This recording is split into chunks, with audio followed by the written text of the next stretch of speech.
Iran executes its own Islamic State after the regime splits and turns internal security into yet another front of war. We saw a wave of Iranian attacks on commercial ships crossing the strait. The United Arab Emirates reported 2 ships hit at night, and just recently the United Kingdom Maritime Trade Operations reported that another was hit off the coast of Lima in Oman. On Tuesday, July 14, 2026, Iranian state television announced the execution of Mohyeddin Abdullah and Hossein Palani, 2 members of the Islamic State convicted of armed rebellion and for participating in a cell that planned attacks inside Iranian territory. The group emerged after the loss of areas controlled by the Islamic State in Iraq and Syria and was tracked to a hideout in the Bamu Mountains near the Bahia border. The operation ended with militants killed or captured, weapons seized, and 3 members of the Revolutionary Guard killed. The Supreme Court upheld the sentences, but the location of the executions was not disclosed. Tehran tries to present the action as a show of strength, but the timing reveals something else. The regime faces military pressure from the United States, attacks in the Strait of Hormuz, economic tension, a new leader who remains distant from the public, and threats emerging from within its own ranks. What was this cell preparing inside Iran?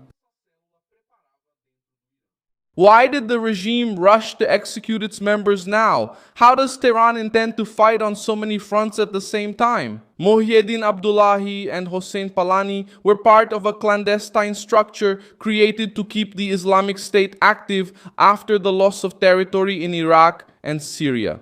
According to the report from the state media reproduced by the Associated Press, the cell was preparing attacks against Iranian targets.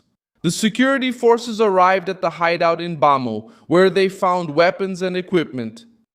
3 agents of the Revolutionary Guard died in the operation, a sign that the group had the ability to resist.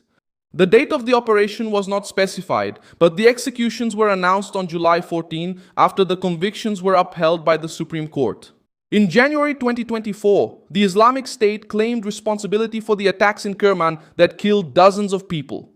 Before that, it attacked the Iranian parliament and the mausoleum of Ruhollah Khomeini. For Tehran, a growing Sunni jihadist network inside Iran represents a military, religious, and political risk. The execution also serves as an internal warning.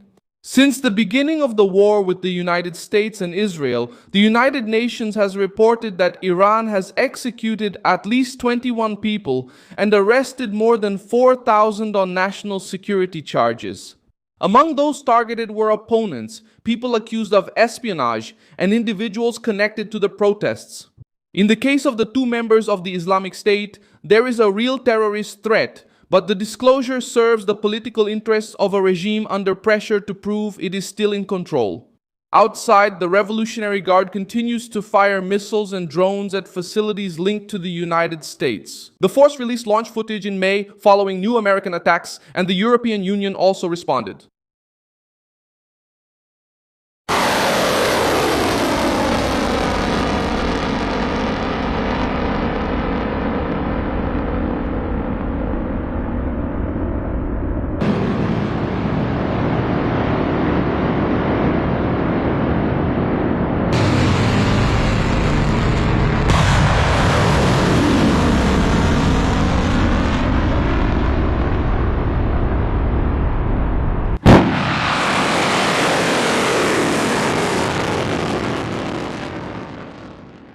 Washington kept refueling aircraft at Ben Gurion Airport in Israel and suspended a withdrawal linked to the previous ceasefire.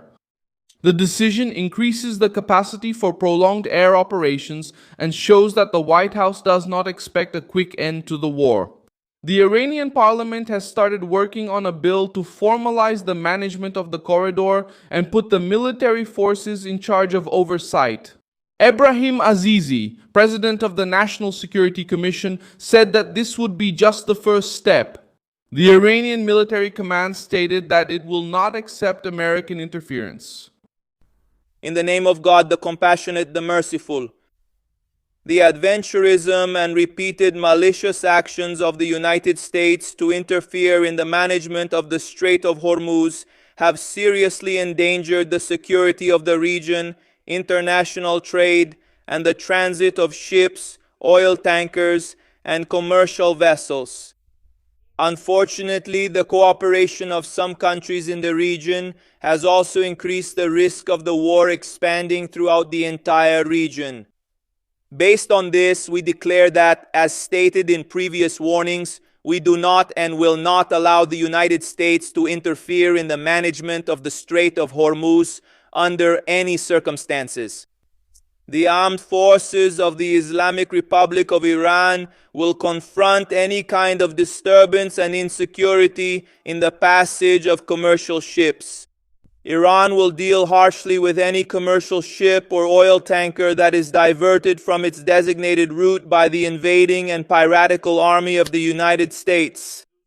Donald Trump responded by saying that the United States would act as guardians of the passage and would charge for the protection of the ships.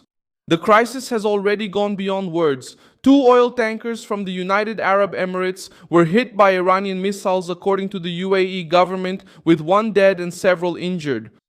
There are now just under 10 hours left before the blockade officially goes into effect, and with that, we've seen a wave of Iranian attacks on commercial ships crossing the strait. The United Arab Emirates reported 2 ships hit at night, and just recently the United Kingdom Maritime Trade Association reported that another was hit off the coast of Lima in Oman. This ship was following the southern route through the Strait of Oman, defying the Iranian route.